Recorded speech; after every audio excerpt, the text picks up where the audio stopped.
Thank you. Thank you. Thank you. All right, I'm going to start off with prayer. Dear Heavenly Father, just thank you for this night, Lord. I just pray that you just speak through me, Lord. Give me the words that I need to speak, Lord. That somebody be encouraged tonight, Lord, just to get on the right track, Lord, and just overcome addiction, Lord. In Jesus' name, amen. All right, so my name's Matthew Wheeler. Born and raised in Spokane. My mom and dad were pastors, so when I was born, my dad was a youth pastor. By the time I was 3, he was a senior pastor, and I think my first word was not mom or dad, it was Jesus. No, but seriously, we grew up in church my whole life, so I don't know if I just didn't like it that much, but I wasn't super excited to go to church, but we went to church my whole life. Every Sunday I would pretend to be asleep, and hopefully that they wouldn't wake me up and have to go to church, but they always did. So I grew up doing sports, and I knew that I wanted to go to college and get a scholarship, so I knew that the only one that I could probably get a scholarship would be in track and cross country. So I ended up getting a scholarship for cross country, and it was to a Christian school. So I was able to, make my parents happy to go to a Christian school, but I was in California, so I could kind of get away from them also. So I went to California, and I ran for 3 years in school. Started partying in a Christian school, hanging out with all the athletes. Most of them are not saved. So I ended up going down the wrong path pretty quickly, and by my junior year, I lost my scholarship because I was partying. Got caught drinking. We stole the golf cart and drove it to Circle K, and the security had to drive it all the way back. So you name it, in college I did it, and so when I got kicked out of school, I started to work in jobs just in the world. And when I started bouncing in clubs, and then I got some friends that were just kind of leading me down the wrong path. So I moved in with some guys, and January 2000, Y2K, I did my first hit of ecstasy. In February that year, for my birthday, some guys are like, "Hey, let's do some cocaine. It's but be careful, it's addictive." I'm like, "Okay, yeah, it'll be great." So I did cocaine, and about 6 months later, I was doing it every day, and I was starting to lose my jobs, and it was heading down the wrong path pretty quickly. By November, I was trying to kind of come home. I was like over it already. I was partying every day. I'd party for 3 days straight and then sleep a day. Party 3 days, sleep a day. And then so I called my parents. They kind of knew that I was going through that and partying, so they suggested going to the Dream Center in Los Angeles. And I'm like, okay, yeah, I'll do that. And a month later, they called me and said, "Are you going to go to the Dream Center?" I'm like, "Yeah, I don't have a ride, though." So that was in Orange County, and I needed to get to Los Angeles. So my sister had met a guy that was a pastor in Orange County, and he probably only met him for the reason just to take me to rehab. And so he said he would do it. He came and picked me up in December 12th, 2000, and I went to the Dream Center, and I walked in the front door, and they told me it was a year program, and I'm like, wait a minute. So I walked out the front door and called my mom, and she's like, "Just try it, just give it a day, just one day at a time." I'm like, all right, I'll try it. So I made it through the first, blackout period where you can't talk to anybody. My mom wrote me every day, sent pictures, which was very encouraging. And I prayed to God every day, like the speaker that spoke every Thursday or Sunday was going to confirm that I needed to stay there because I was still wanting to go home. But I ended up graduating that program, so I did a whole year there. And then I went into my second year, which was an internship at the Dream Center. They put me into the business office, and I was one of the first ones to kind of do a normal job. Usually you go into kitchen or security. So they had me calling people to raise funds for the Dream Center, and I did pretty good at that. I was scared to death my first call. I didn't want to ask for money. It seemed scary. But once I found out people wanted to give and it wasn't that scary, I did really well at it, and I started to like it. After my year of internship, I got hired on at the Dream Center to do that job. And so I did that for another almost 10 years, and I was one of the top fundraisers at the Dream Center, raised almost $4 million just over the phone, and it was the office manager. But even though I was off of drugs and doing pretty well for about almost 10 years, 8 to 10 years, I still had a problem with women. So I like the ladies, and so I was like, I want to stop this. And so I wanted to kind of, to get over that. So I read a book called Pure Desire, and it really opened my eyes to what I needed to do. And so I started a men's purity group. And so I would meet with the second year disciples, and I would lead this group, and guys were getting free, and it was going great, and I had like a little bit more purpose than just doing my 8 to 5. But once I started doing that, it seemed like I had a lot of opportunity. Like, the devil started temptation everywhere. It's like women were jumping out of the bushes. It was harder. So I continued to struggle, even though I was helping guys get out and get back on the right track. I was still kind of struggling myself. And so I was dating some women that were in programs, and I ended up getting in trouble while I was working on staff there. And so they suggested to go back to the Dream Center discipleship program, which I already did 10 or 12 years earlier. So I'm like, oh, this is horrible. So I went from singing on stage and on the worship team to sitting up in the balcony with the first level guys again. And so I went back and did a whole year again, but I was still sneaking out windows. I had people that knew me, so they were covering for me, and my heart wasn't in it. So by the end of it, I got kicked out of it, and I ended up coming back. So I was only really doing it to get my job back. I wasn't really changing my heart. So when I came back, that was 2013. I came back to help my parents. They had a donut shop, and so my dad was baking donuts 6 nights a week, and it was a lot of work. So I kind of trained with him and then came in to help him, so where I could do 3 nights a week and he would do 3 nights a week. So I started doing that, and I'd started going back to school because once I got kicked out of school, I wanted to finish my degree. So I started a degree to completion, and then I started to go back to Eastern when I got back home. So I graduated in 2014 with my bachelor's, and then I got my master's degree in 2016, all while starting to head down the wrong path again. So when I got back here, working for my parents, I would work from 1 to 6 in the morning making donuts. Then I would go work, actually worked at Union Gospel Mission as a driver for a little while. So I worked 6 to 2:30 there, and then I would go to school from 6 to 9 at night. So it was a long day, and I was trying to do 2 jobs plus get my school done. And then so after working at Union Gospel Mission, things were good. I was kind of on this right path still. But then I quit that job and went to work in a sales job, to where I was out there with sales jobs. People are doing drinking, drugs all day long while you're working. It didn't matter. So little by little, I started hanging out with them, started drinking, going out and having beer here and there. So it started like, I can go out and socialize with people. I'm gonna lead them. I'll be the good influence. But you know how that works. She ends up going the opposite way. So after that started happening, I was out at a club, ran into some girls that had cocaine, and so I was like, okay, yeah, that sounds like a good idea again. I'll just do it once. Before you knew it, I was buying it, selling it, doing all that again just to try to support my habit. Ended up losing that job, the sales job, and so then I got unemployment. So now I had 6 months of free party, and I was actually making more on unemployment than I did at my job. Because of the first few months that I worked there, I did really well. So I had 6 free months, doing cocaine every day, partying here, and I'm like, heading down a direction that I already was before, thinking that I could, be an addict but still function.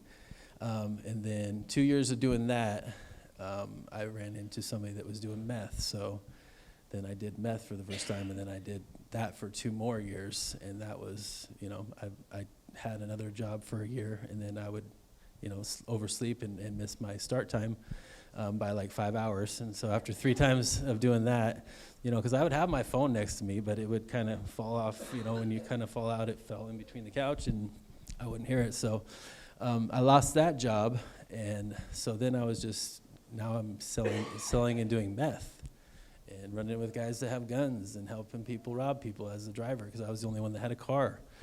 And so I ended up losing this guy's gun, and then he he actually got my gun stolen.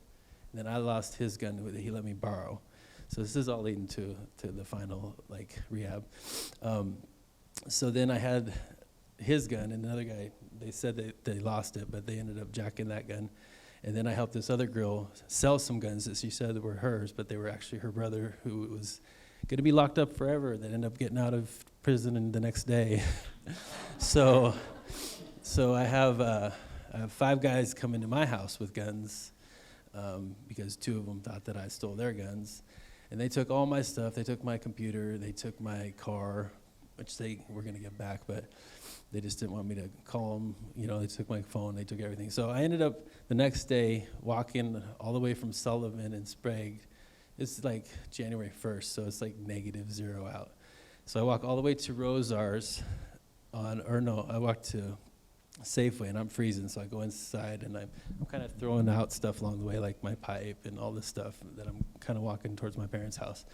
And then I get to Rosar's, and I called them again and told them to come get me. And so I went and that was January 2nd of 2019. I called them and said that I wanted to come over and told them what happened. They were super worried and everything. But I kind of wanted to quit, but I kind of didn't want to. It was just kind of got my attention, guys coming in with guns. I'm like, next time it's not going to be so good probably. So I said, they asked me what I wanted to do, and I said, I probably need to go back to LA, which was, a commitment to another year of rehab. So I don't know why I did that, because I found out there's like 3-month rehabs around here, but I guess I needed a year each time. So I went to their house, and I kind of slept for a week, and then I was on a Greyhound to Los Angeles, and I got there on January 8th. Ended up staying a whole year there, and graduated on the first week of COVID. So I ended up graduating, and we didn't even have a graduation, really. We did an online graduation. And since in the second year, you can only do internships, but since I worked there before, they under the table kind of hired me. So I was actually having a job all of COVID. And so I was doing some fundraising for Pastor Matthew there. I was running his Instagram and raising money there. And then I graduated my second year of a program there. And so after I graduated that, I could stay there and get on staff or come back here, and I just felt like I was supposed to come back here. So I came back here on December, or actually the end of November, and then by a week later, I had a job at Union Gospel Mission again. So it was like I only went 1 week without a job, just kind of moving up here. And once I got back up here working for them, I was working in electronics, which I'm like, I don't want to really do this job, cleaning electronics, testing electronics. But I just knew that I was supposed to be there. And 5 months later, which was like last month, I got promoted to assistant manager. Yeah.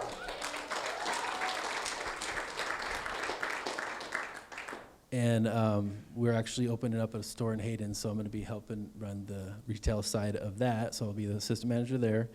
And I'm doing a job I don't love, but I just feel like every time I try to go out and do like a job in the world that I'm not strong enough to do that. So sometimes you got to, do stuff you need to do because you know that you're not strong enough to do other stuff. So like, who you can be around, who you can't be around, the jobs that you can do and you can't do because of the people that are around there. And so I just had 2 little encouragements. Number one, there was a graduation on Tuesday for Union Gospel Mission, and there was a girl there and that I work with, and I asked her what was the hardest part of her recovery, and she said forgiving herself, and I thought that was very powerful because a lot of us, we do bad things, so we think we deserve bad things, and we don't think we deserve good things, and we don't deserve blessings, and so we kind of stay in that defeated mindset, I guess, to where we need to expect big things. We need to expect good things. We did bad things. It doesn't matter. God already forgave us. So we should expect good things. And the other thing is just learning from our mistakes. I have a little thing I'm going to read. It's the shortest autobiography in 5 chapters. You guys may have heard it. Chapter 1 says, I walk down the street. There's a deep hole in the sidewalk. I fall in. I'm lost. I am helpless. It isn't my fault. It takes forever to find a way out. Chapter 2, I walk down the same street. There's a deep hole in the sidewalk. I pretend I don't see it. I fall in again. I can't believe I'm in the same place, but it isn't my fault. It takes me a long time to get out. Chapter 3, I walk down the same street. There's a deep hole in the sidewalk. I see it there. I still fall in. It's a habit. My eyes are open. I know where I am. It is my fault. I get out immediately. Chapter 4, I walk down the same street. There's a deep hole in the sidewalk. I walk around it. chapter 5, I walked down another street. And that's just encouraging to know that we can learn from our mistakes. We know what led us to where we ended up, so we know where we need to not go to end up in the same spot. So going on 2.5 years. Next Friday will be 2.5 years sober.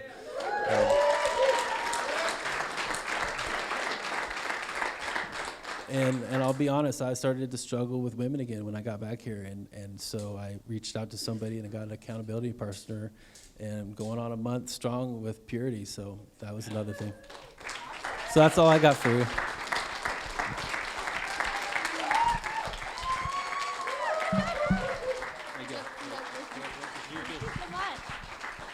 Good job, Matt. Hello, Matthew. Nice to meet you. I didn't know any of that about you. That was pretty amazing. Yeah, so nice to meet you. We are here to celebrate Clean Time. It is Coin Night, and we're so happy to celebrate with each and every one of you. Whew. I just wanted to share something really quickly.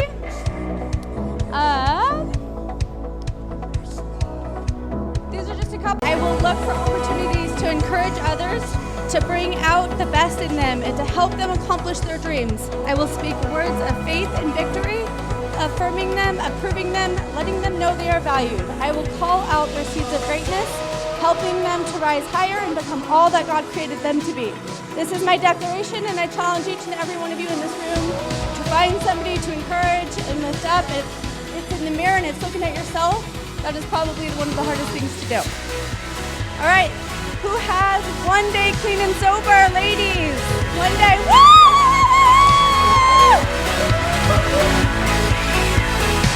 Good job, girl. Your photos right against.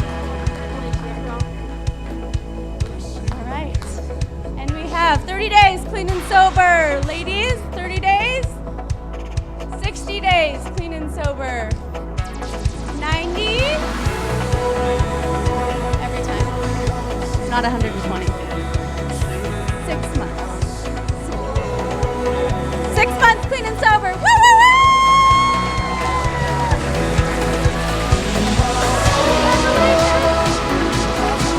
Coin for you right over here, and if you want to take your picture up against this wall, there you go.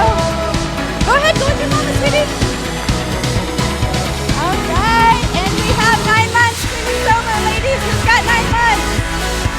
And 1 year, clean and sober. Anybody have 1 year? 18 months, clean and sober. Jen! Woo!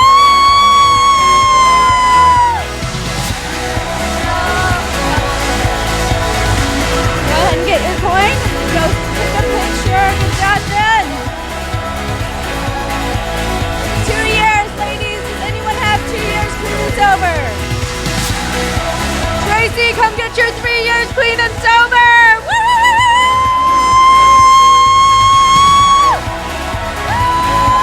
Yes, yeah. Any other ladies have 3 years?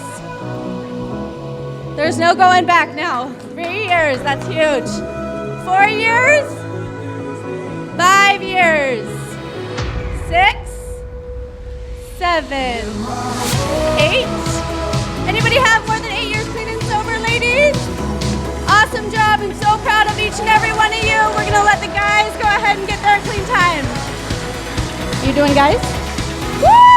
Timmy Lay! Johnny, are you doing the talking? I'll do the dancing. Welcome, guys, and ladies and gentlemen. Somebody's phone. Is this Katie? Yeah, it's wonderful to be up here, celebrating sobriety. I used to live my life for the drugs, and now I live my life for recovery. And I do it all because of him. He's the one that gave me the light to start it. So we'll start with 1 day. We got anybody with 1 day here? Okay.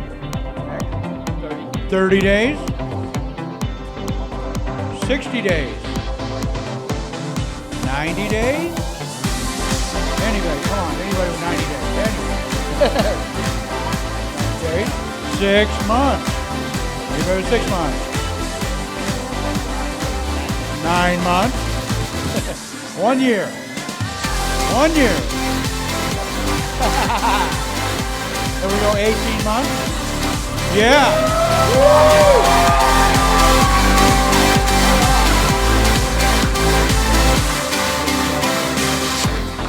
Go ahead and get your picture taken right over here. Right over there. Over there. Get your picture taken. Come on. Celebrate it. Celebrate it. Now let's go 2 years. 2 years. 3 years. 4 years. 5 years. 6 years. 7 years. Anybody above 7 years? Anybody? Oh, all right. How about just for today?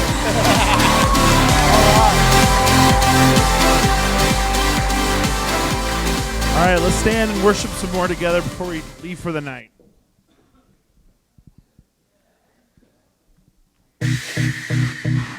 All right, this song's about being royals, whether you have 1 day sober or whether you have 1 year sober. We're all royals in God's eyes. He is our Father and we are His children. So let's sing about it today. Here we go.